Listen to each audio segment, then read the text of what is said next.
Nah, teman-teman tadi saya sudah menanyakan ini ya, gitu. Jadi, apakah kita bisa bilang bahwa Tuhan itu adalah penyebab dosa dari umat manusia? At least dia itu adalah secondary cause, penyebab dosa sekunder dari umat manusia, dan dia bertanggung jawab atas seluruh evil, termasuk COVID-19, gitu ya, di alam semesta ini. Jawabannya adalah jelas tidak. Gitu ya. Saya jawab dulu tidak, begitu. Karena dulu di abad pertama udah ada yang menjawab iya, begitu, dan jadi bidat, begitu setelah itu. Nah, jadi kita jawab dulu tidak, begitu. Nah, tapi kenapa tidak? Nah, sekarang kita masuk. Nah, masalahnya di sini adalah sebenarnya berbicara tentang kasih Allah. Allah mungkin saja dan sangat mampu menciptakan manusia tanpa kemungkinan atau inclination, kecenderungan untuk berbuat dosa.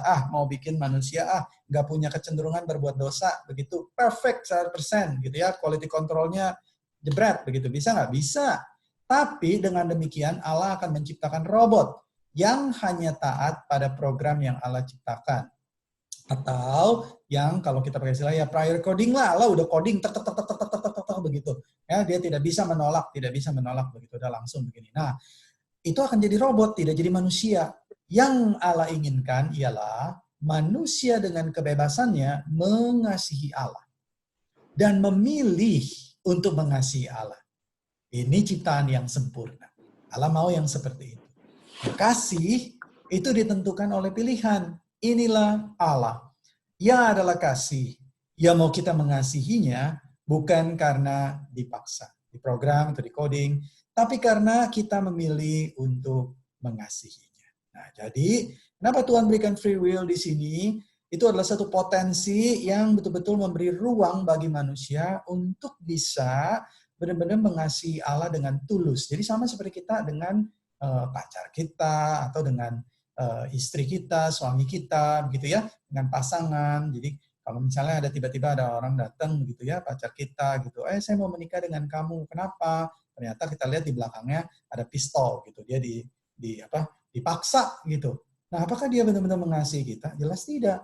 Tetapi kalau di antara sekian ribu begitu ya, pilihan yang lain, dia hanya memilih kita. That is love. That is love. Begitu. Nah, itu yang Allah mau untuk kita lakukan. Nah, masalah yang kedua adalah begini. Oke, Kak Yudi, saya mengerti Allah ingin mengasihinya. Allah ingin saya mengasihinya dengan kebebasan kehendak saya. Ia mau saya memilih untuk mengasihinya. Ya, the will to love Him. Gitu. Tapi bagaimana dengan mereka yang tidak dipilih? Apakah Allah menciptakan mereka untuk membinasakan mereka? Nah, ini pertanyaan yang tadi ya. Pertanyaan yang menggantung. Apakah Allah menciptakan mereka untuk membinasakan mereka? Tidakkah Allah berbelas kasihan juga kepada mereka? Bukankah Allah sudah tahu bahwa mereka akan menolak Allah? Mengapa Ia menciptakan mereka juga? Nah, sampai sini ada teman-teman yang mau jawab dulu nggak? Ayo. Kalau nggak ada yang mau jawab, ntar Yosua yang jawab dah. Kalau Yosua nggak jawab, Vina ujung-ujung yang jawab. Saya host, saya bisa nembak. Oke, ini berarti kayak ini pengen kita coba attempt ya untuk jawab. Boleh, ini. Kalau mau kita discuss sedikit. Ya. Iya. Kenapa cewek? Ya, memang ini bagian dari sovereignty-nya Tuhan kan. Maksudnya apapun alasannya, maksudnya gimana ya? Saya sendiri nganggapnya, oh ya udah ini bukan bagian yang saya perlu sokap peduli gitu. Ya saya cuman nganggapnya adalah ini emang ya cuman emang kehendak Tuhan demikian gitu. Nah iya, cewek udah jawab gitu, kita udah bisa doa tutup ini. Oke. Ada yang beda nggak? Mungkin aku kembali ke tadi jawaban pertanyaan dari aku yang awal-awal ya. Jawaban Kak Yudi tentang pertanyaan aku dari awal-awal, yang tentang ketika kita masih punya kehidupan, berarti Tuhan tuh masih terus memberi kita kesempatan untuk untuk memilih Dia in a way. Jadi mungkin yang tadi stage reborn itu ya. Nah, kan Kak Yudi bilang selanjutnya adalah sampai kita nggak ada nggak ada kehidupan, itu berarti kita udah run out. Kalau misalnya kita udah nggak ada kehidupan dan kita masih belum memilih Tuhan, berarti itu kita udah run out of time gitu. Nah, in this case, apakah Tuhan itu udah tahu bahwa kita in the end bakal run out dan kita tetap nggak bakal pilih dia, gitu kan? Itu kan berarti kita udah dipredestinasikan untuk binasa gitu. Nah, kalau kayak begitu, benar. Kalau kamu tanya Tuhan udah tahu, makanya kan God's for knowledge ya. Nah, Tuhan udah tahu nggak? Tahu. Tahu. Nah, kalau Tuhan udah tahu, berarti ya memang Tuhan udah tentuin dong sejak kekekalan kita akan binasa, kan gitu kan ya? Kalau kayak gitu, gimana kita bisa milih dia? Orang kita aja kagak bisa, udah ditentuin gitu, nggak milih dia. Gitu nggak kira-kira? Aku mikirnya Tuhan tahu dan Tuhan menentukan itu berbeda ya. Yang aku nggak tahu, aku sorry telat ya. Jadi aku tuh mikir yang sebelumnya aku ngomong adalah Tuhan tahu from end to end gitu apa aja yang akan terjadi, dan dia tahu plan dia apa dan apa yang mesti dia pilih dan dia lakukan, dia tahu gitu. Manusia di dalam kapasitasnya bisa memilih within pilihan Allah gitu, pilihan Allah.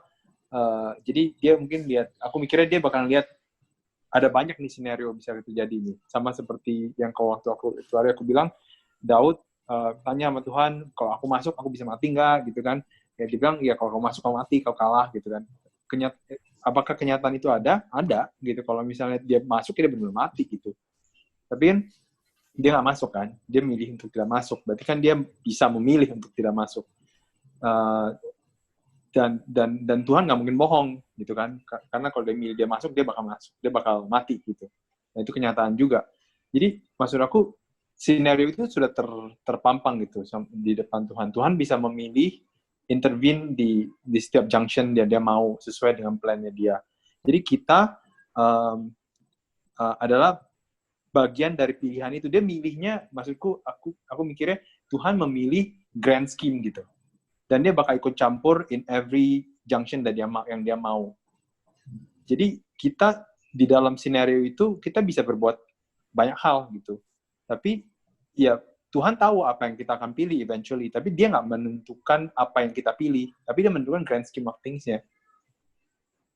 That's what I think. Jadi, dan kalau ngomong misalnya soal siapa tuh? Yudas, kebetulan dari semua, Yudas punya free will? Yes, Yudas punya free will. Apakah berarti dia predestined to be that way? Aku nggak tahu, tapi di setiap skenario yang Tuhan pilih, ya, itu pasti ada seorang Yudas yang bakal mengkhianati Tuhan. Karena itu it's part of the plan gitu. Apakah Yudas bisa nggak menjual Tuhan Yesus? Bisa, jadi berarti bakal ada orang lain yang menjual Tuhan Yesus gitu. True, berarti Tuhan tahu gara-gara tahu, tapi Tuhan tidak menentukan itu. Jadi di skenario yang dia pilih, ya kebetulan aja Yudas melakukan itu. That's what I thought.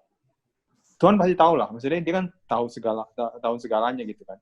Tapi it doesn't mean that he chose specifically Yudas to die. That's what I mean. Tapi in his choosing, gitu ya, in his choosing of the grand plan, Yudas melakukan itu dalam free will-nya Yudas. Ini oke, gue coba mikir, kan pertanyaannya nih sebenarnya, tetapi bagaimana dengan mereka yang tidak dipilihnya? Misalnya contohnya Yudas gitu kan. Kenapa Allah tetap ciptain Yudas? Kenapa Allah nggak berbelas kasihan?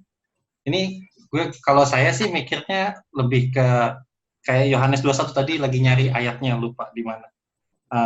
Ini kan pertanyaan Petrus ngelihat ayat 20, Yohanes 21 ayat 20. Ketika Petrus berpaling, ia melihat bahwa murid yang dikasih Yesus sedang mengikuti mereka. Ketika Petrus melihat murid itu, dia berkata kepada Yesus, Tuhan, apakah yang terjadi dengan dia ini, si murid ini, murid yang dikasihi Tuhan ini? Terus Yesus jawabnya lucu, jikalau aku menghendaki supaya ia tinggal hidup sampai aku datang, itu bukan urusanmu. Ini kalau saya sih lebih ke arah ini ya. Waktu Petrus nanya, apa sih yang terjadi dengan orang ini? Yesus bilangnya, itu bukan urusanmu, tetapi engkau ikutlah aku. Ini menarik sih. Jadi prinsip pertamanya itu, ini urusan kita, urusan dia, urusan dia.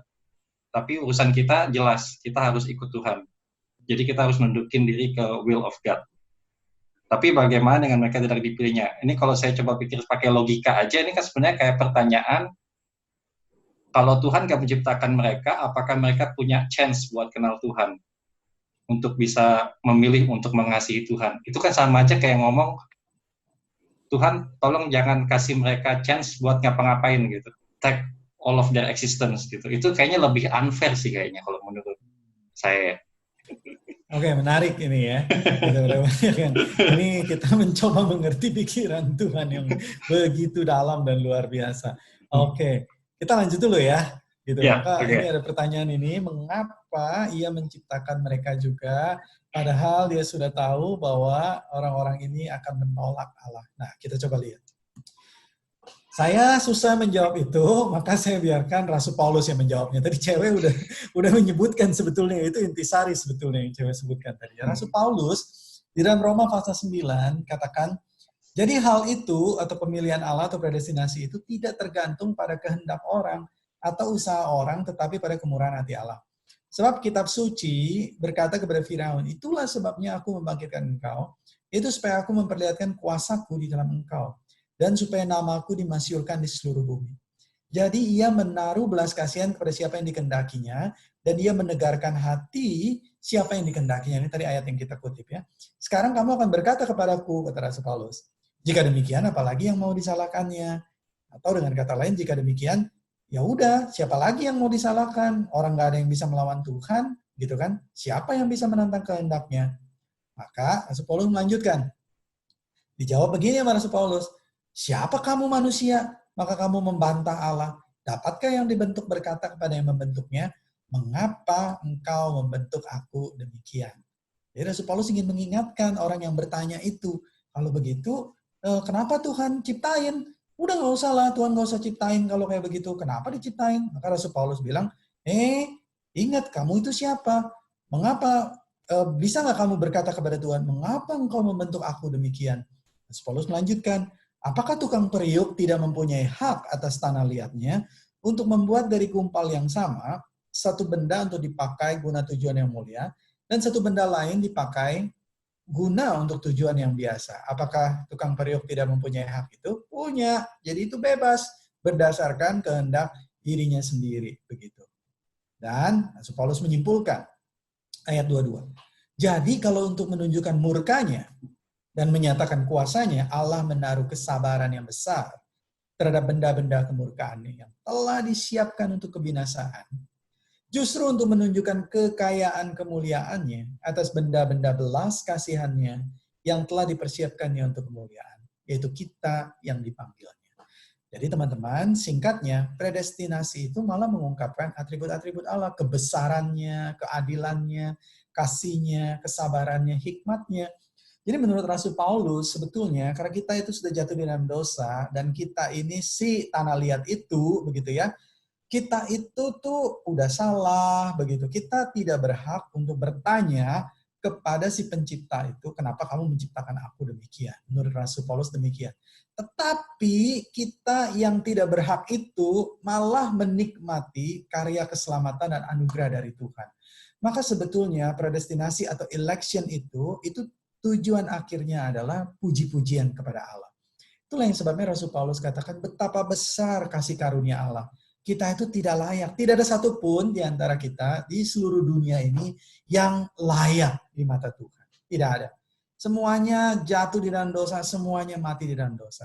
Tetapi Allah karena kasih-Nya yang besar, Dia mau memilih sebagian orang untuk menikmati karya keselamatan. Bolehkah kita berkata yang tidak dipilih itu, tidak boleh Tuhan, harus pilih semua? Tidak bisa. Karena kita bukan Tuhan. Lagi pula kita yang salah. Kita yang berdosa, bukan hak Tuhan untuk bertanggung jawab atas itu. Tetapi karena kasih karunia-Nya yang besar, Dia menyelamatkan kita. Jadi Rasul Paulus di sini mengajak kita untuk melihat betapa besarnya Tuhan. Tadi cewek pakai satu istilah yang baik sekali menurut saya, sovereignty of God. Ini adalah kedaulatannya Tuhan yang membedakan atau yang menentukan Tuhan adalah Tuhan dan kita adalah kita. Disitulah Rasul Paulus meminta kita untuk silent di hadapan Tuhan. Teman-teman, ada satu penulis yang baik sekali, ya, dia adalah bernama Gordon Fee. Gordon Fee ini adalah tokoh atau teolog yang sangat leading, ya, yang sangat leading dan mempengaruhi di dalam interpretasi firman Tuhan, dalam tafsiran firman Tuhan, Gordon Fee ini mengatakan kalau kita mau membaca kitab Roma, sebaiknya kita membaca paling tidak 2 tafsiran. Yang pertama itu adalah bacalah dari tulisan Douglas Moo. Douglas Moo adalah profesor perjanjian baru dari Wheaton. Jadi New International Commentary of the New Testament. Lalu yang kedua bacalah tulisan dari Leon Morris. Leon Morris adalah dari University of Cambridge. Jadi PNTC Pilar New Testament Commentary. 2 tafsiran ini menjadi tafsiran yang direkomendasi oleh Gordon Fee ketika mau membaca nats yang tadi, yang Roma itu. Apa yang dikatakan oleh Douglas Moo? Coba kita baca ya. Douglas Moo bilang gitu ketika membaca bagian ini, lalu dia memberikan satu komentar demikian. In fact, Paul never offers here or anywhere else a logical solution to the tension between divine sovereignty and human responsibility that he creates.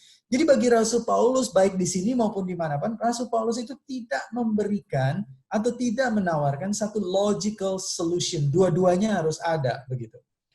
Paul is content to hold the truth of God's absolute sovereignty in both election and in hardening, and of full human responsibility without reconciling them, begitu. Jadi kalau menurut Moo ini Rasul Paulus merasa cukup untuk tidak menyelesaikan 2 tension ini. Jadi Rasul Paulus mengatakan ini adalah divine sovereignty. Dan Tuhan mau kita bertanggung jawab. Tadi yang Yosua bilang katanya, buat kita tanggung jawabnya apa? Buat kita tanggung jawabnya kita ikut Tuhan, kita taat. Bagaimana dengan mereka yang lain? Maka itu ada tanggung jawab yang nanti Tuhan kerjakan dan Tuhan berikan kepada mereka juga. Tetapi Tuhan sendiri di dalam sovereignty, dalam kedaulatannya, dia juga bekerja. Oke, kalau begitu, ini yang Douglas Moo bilang. Bagaimana dengan Morris? Apa yang Leon Morris katakan? Teman-teman Morris dari Cambridge mengatakan, Paul is arguing that Israel present hardening, jadi ini kan Roma pasal 9 lagi bicara tentang Israel itu yang mengeraskan hati, begitu ya, does not defeat God's purpose. Jadi tujuan Allah yang mulia itu tidak gagal, begitu, karena kekerasan hati bangsa Israel. Karena kan bangsa Israel yang pertama jadi bangsa pilihan, begitu ya. Karena mereka hatinya keras, jadi seolah-olah Allah itu gagal. Tidak. But rather, it is God's means. Jadi kekerasan hati itu dikatakan menjadi means, menjadi sarana Allah, bringing the gospel to the Gentiles. Karena kan memang dari awal Tuhan mau kepada Abraham, engkau akan menjadi berkat bagi banyak bangsa. Gitu loh. Engkau akan memberkati banyak orang, begitu. Tapi bangsa Israel keras hati, enggak eksklusif, begitu kan. Wah, kalau begitu tujuan Allah gagal dong. Loh, Morris katakan enggak, malah enggak gagal. Itu menjadi means. Jadi mau pakai hardening atau mau pakai ketaatan kepada Tuhan, dua-duanya tetap rencana Allah itu jalan. Saya waktu merenungkan hal ini benar-benar God is really full of wisdom. Itu hikmatnya luar biasa, tidak bisa dibantah begitu, tidak bisa dibendung begitu. Kalau kita taat, kita sampai kepada rencana Tuhan. Jadi bagaimana kalau kita tidak taat? Bagaimana dengan orang-orang yang berusaha untuk menggagalkan rencana Tuhan? Tidak mungkin gagal begitu. Jadi malah Tuhan ada caranya sendiri untuk rencana itu sampai gitu ke ujungnya begitu. He makes his point that God has always worked out his purpose. Itu luar biasa sekali Allah kita itu. It is a purpose of mercy, though it may be attained by hardening some people. Paul anticipates the question his reader will ask. But he does not answer. Nah, ini sama dengan Mo tadi. He does not answer them. He argues that they are illegitimate questions. Itu adalah pertanyaan yang tidak layak ditanyakan dari kita ciptaan kepada pencipta. Sama seperti kalau kita lagi bikin nasi goreng begitu ya.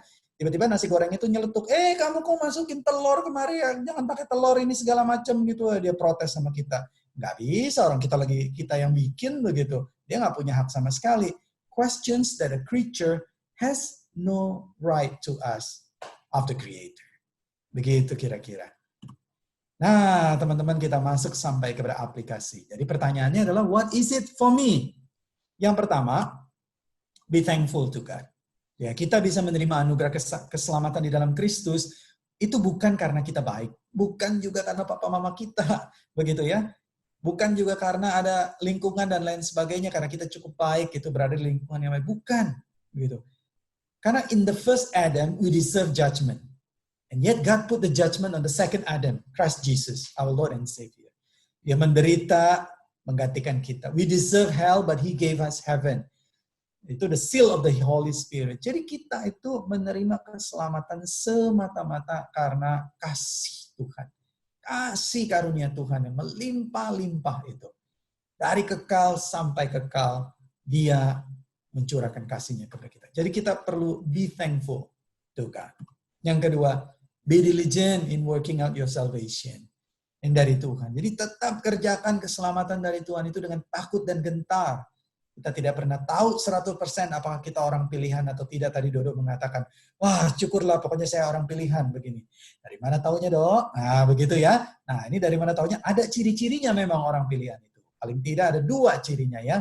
Yang pertama, dia itu adalah punya deepest desire untuk selalu glorify Christ. Jadi selalu dia itu dalam hidupnya, dia itu ingin memuliakan Allah. Karena orang pilihan itu adalah orang yang dibawa oleh Allah Roh Kudus. Punya meterai Allah Roh Kudus dalam hati, dan Roh Kudus itu bekerjanya itu adalah memuliakan Kristus. Jadi orang yang dikuasai oleh Allah Roh Kudus, dia pasti ingin memuliakan Kristus. Nah yang kedua, Allah Roh Kudus itu bekerjanya adalah membawa orang itu kepada pengertian akan pengajaran Kristus, ya kan? Jadi karena Tuhan Yesus katakan, kalau Roh itu datang, penolong itu datang, dia akan memimpin kamu ke dalam seluruh kebenaran. Jadi bisa ngerti begitu. Nah jadi yang kedua itu desire orang pilihan itu adalah dia ingin lebih kenal Kristus. Jadi dia selalu ingin lebih kenal Kristus, dia ingin memuliakan Kristus. Paling tidak ada 2 hal itu. Nah tapi kita tuh tidak pernah tahu sampai pada akhir hidup kita. Itulah sebab firman Tuhan seringkali memberikan tekanan-tekanan yang keras, harus mengerjakan keselamatan itu dengan takut dan gentar, begitu. Hati-hati kalau kamu yakin kamu itu kuat berdiri, hati-hatilah karena suatu ketika kamu akan jatuh. Firman Tuhan katakan kayak begitu. Harus berjaga-jaga kayak begitu. Tuhan sendiri berkata berjaga-jaga, roh penurut tapi daging lemah. Nah, kita tidak tahu sampai akhir apakah kita betul orang pilihan atau tidak sampai nafas terakhir. Maka itu bersandarlah pada kasih karunia Allah ketika kita bertumbuh di dalam keselamatan itu. Allah bekerja di dalam segala sesuatu. Wah, tapi Kak Yudi, kalau begitu apakah berarti keselamatan saya bisa hilang kalau saya dalam dosa? Nah, inilah satu topik podcast yang lain ya, yaitu perseverance of the saints. Ketekunan orang-orang kudus yang di dalamnya ada preservation of God, pemeliharaan Allah yang menjaga kita. Jadi itu adalah aspek ilahi di mana di dalam predestination itu Allah itu turut campur atau ada providence Allah, ada intervention Allah, dia akan memelihara keselamatan orang pilihan ini sampai akhir. Tetapi Allah sendiri mengerjakan itu di sisi Allah. Di sisi kita, Allah tidak berkata, sudahlah, kamu saya jaga sampai akhir, kamu happy-happy saja, tidak usah bertumbuh dalam iman. Tidak. Allah berkata, kerjakan keselamatanmu dengan takut dan gentar. Jadi benar-benar harus sungguh-sungguh bertumbuh di dalam Tuhan. Sekalipun Tuhan berkata, tidak ada yang merebut mereka dari tangan Bapakku, dari tanganku. Bapakku yang memberikan mereka lebih besar dari siapapun juga. Tetapi Tuhan tidak pernah mengatakan, udahlah kalau begitu biasa-biasa saja di dalam pertumbuhan iman. Begitu ya, nggak apa-apa main-main sama dosa. Enggak, Tuhan bilang, hati-hati. Kerjakan keselamatan dengan takut dan gentar. Yang ketiga, be restful in God's wisdom and timing. Jika dosa yang begitu mengerikan saja tidak membuat Allah terkejut, maka tidak ada hal di dalam dunia ini yang mengagetkan Tuhan. Sudah bayangkan waktu Adam dan Hawa jatuh di dalam dosa, apakah Tuhan menyikapinya dengan OMG, begitu ya, kamu jatuh di dalam dosa, ya ampun agenda saya kacau dan nih, begitu. Enggak. Tuhan sudah tahu segala sesuatunya dan dia izinkan. Nah, saya pakai istilah itu ya. Tuhan izinkan evil itu ada. Tuhan izinkan dosa itu terjadi. Kenapa? Karena dia bisa melihat end game dari semuanya. Dan waktu dia bisa melihat end game dari semuanya, he is in perfect control. Dia itu berada dalam kontrol yang sempurna di dalam semuanya. Nah, waktu di dalam timing, di dalam waktu ini ketika kita berada dalam evil, kita itu teriak-teriak setengah mati dan berkata seolah-olah Tuhan tidak peduli, Tuhan tidak ada, Tuhan tidak tahu. Nah, contohnya waktu kasus Adam dan Hawa juga seperti itu. Atau sekarang misalnya kita bandingkan pandemik misalnya seperti itu. Tetapi dari perspektif Tuhan yang ada dalam in control di atas segala sesuatu, dia melihat ujungnya. Nah, waktu dia izinkan itu terjadi, berarti dia bisa membawa semua itu for good. Gitu. Bahkan menarik sekali, gitu ya, Roma 8 ayat 28, Allah turut bekerja di dalam segala sesuatu untuk mendatangkan kebaikan. Bagi mereka yang mengasihi Allah, mereka yang dipanggil sesuai dengan rencana Allah. Jadi God works in everything, including in evil and in sin. Di dalam segala sesuatu. Saudara, saya membayangkan iblis ya, di dalam pikirannya dia pasti tidak bisa berpikir seperti ini. Kenapa? Tidak mungkin Allah yang kudus itu bisa bekerja di dalam sesuatu yang ini benar-benar sesuatu yang kacau, sesuatu yang berantakan, sesuatu yang saya akan buat benar-benar semua menderita dan semua menolak Tuhan. Tuhan cuma senyum-senyum aja. Dia bekerja di dalam segala sesuatu dan rencananya itu tetap nyampe. Jadi bagi Tuhan, evil dan sin itu bukannya hambatan. Tetapi bagi Tuhan, dia bisa memakai semuanya itu, rencananya itu nyampe sampai ujung. Jadi di sini kita bisa melihat, ketika kita melihat Tuhan yang begitu in control, yang begitu wise, yang begitu benar-benar berdaulat atas segala sesuatu, maka kita bisa apa? Kita bisa restful. Kita bisa at rest. Karena kita berada di tangan Tuhan yang demikian. Termasuk ketika kita sekarang sedang berada di dalam pandemik ini. He is always and still in control. And He is faithful to what He has begun in us. Dia setia dengan apa yang Dia sudah kerjakan di dalam diri kita. Dia tidak pernah meninggalkan kita. Teman-teman, yang keempat adalah be hopeful. Kenapa? Karena for the better is yet to come. Beberapa orang mengatakan, atau banyak orang mengatakan, jangan bicara tentang better di dalam pandemik ini. Why? Because the worst is yet to come. Begitu loh. Ini yang masih lebih buruk lagi nanti akan datang. Dunia ini akan kacau semuanya, akan dikacaukan, ekonomi benar-benar jadi kacau semuanya. Nah, kenapa kita bisa be hopeful? Because God is faithful. Karena Tuhan dulu sudah pernah melakukannya di dalam Kristus. Saudara, evil itu benar-benar luar biasa. Sampai anak Allah sendiri bisa dibikin mati sama dia. Evil itu begitu kejam, begitu jahatnya, begitu liciknya, sampai anak Allah sendiri itu bisa dibikin mati begitu sama evil. Tapi di tengah-tengah evil yang begitu luar biasa yang membuat anak Allah itu sendiri mati, jadi kalau di mata evil, saya menang, anak Allah mati, kan gitu kan ya. Wow, itu tuh benar-benar kemenangan yang luar biasa bagi evil, anak Allah bisa dibikin mati. Tapi di tengah yang seperti itu, justru Tuhan membalikan kartunya itu. Malah dia yang menang. Jadi kita punya alasan yang kuat untuk hopeful. Kenapa? Karena kita punya history bahwa Allah pernah mengerjakan semuanya itu. Di dalam sejarah. Dan dia sedang mengerjakannya lagi. Bagi anak-anaknya. Karena Allah berdaulat, Ia mengerjakan yang terbaik bukan hanya untuk saat ini, tapi juga untuk hari depan kita, untuk kemuliaannya. Bahkan keselamatan yang Dia karuniakan, jadi soteriologi atau keselamatan itu bukan hanya memiliki dampak yang sifatnya personal buat kita, tetapi juga dampak kosmik. Nah, ini menarik sekali karena jarang dibahas ini di mimbar-mimbar ya. Jadi yang disebut sebagai cosmic impact untuk langit dan bumi yang baru. Jadi kita tahu waktu di dalam Genesis itu ya, jadi dosa itu menyebabkan kutukan, curse, bukan hanya bagi Hawa, bukan hanya bagi Adam, lalu Hawa, lalu ular, tetapi juga bagi semak belukar, begitu kan? Bagi dunia ini. Maka dunia ini itu berada di dalam curse-nya Tuhan, berada di dalam dosa betul-betul, jadi rusak. Nah, Kristus ketika Dia menebus, maka penebusannya itu diberikan kepada mereka yang percaya, yaitu kepada orang pilihan, tetapi juga diberikan kepada langit dan bumi yang baru. Jadi Kristus itu sebenarnya sedang restoring the Eden, begitu kira-kira. Restoring the Eden. Kita itu sedang menuju kepada langit dan bumi yang baru. Wih, Kak Yudi, keren banget ini kalau begitu. Kita nanti ada di dalam langit dan bumi yang baru. Benar-benar, iya, kalau bumi yang sekarang, kalau kita benar-benar menaruh pengharapan di bumi yang sekarang energi juga udah terbatas. Nanti lama-lama makin lama makin habis. Virus di mana-mana, begitu ya. Udah virus di mana-mana, kecelakaan di mana-mana. Terus orang masih berpikir dia, waduh, kalau kena virus, kalau kena sakit, waduh cilaka, bisa kaget. Sebenarnya nggak perlu kaget. Kenapa? Ya karena di mana-mana, begitu loh teman-teman.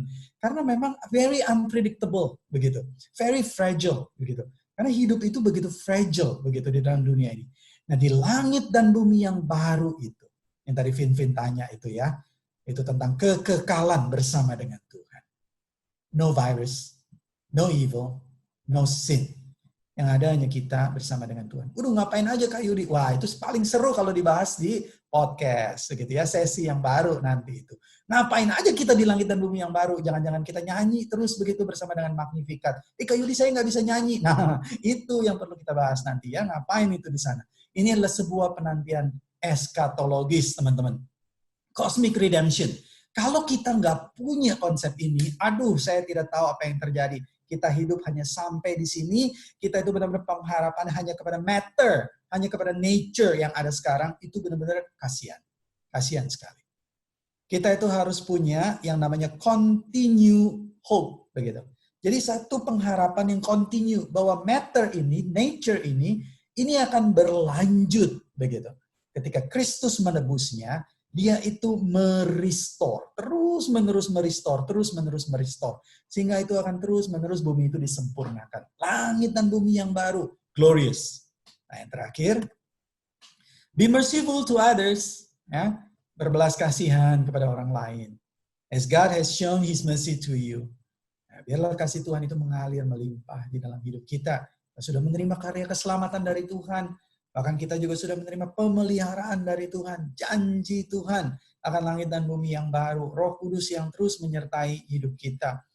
Nah, biarlah kita juga membiarkan kasih Tuhan itu mengalir kepada sesama kita. Khususnya di tengah pandemik ini. Begitu. Untuk apa? Supaya mereka melihat bahwa God is here with us. Dia Immanuel. Karena Allah itu tidak terlihat. He is Spirit. Jadi yang bisa terlihat siapa? Gerejanya. Siapa gerejanya? Kita. Tangannya, kakinya, wajahnya. Itu ada di tengah-tengah kita. Ketika kita be merciful to others, melayani mereka. Tadi yang Yosua katakan, merendahkan diri betul-betul.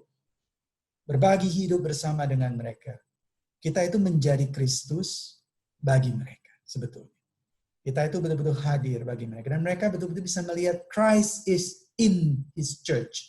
Christ itu betul-betul hadir di dalam gerejanya. Justru karena kita membiarkan kasih Tuhan mengalir. Nah, teman-teman, ini yang bisa saya bagikan, gitu ya. Biar ini boleh menjadi berkat bagi kita semua.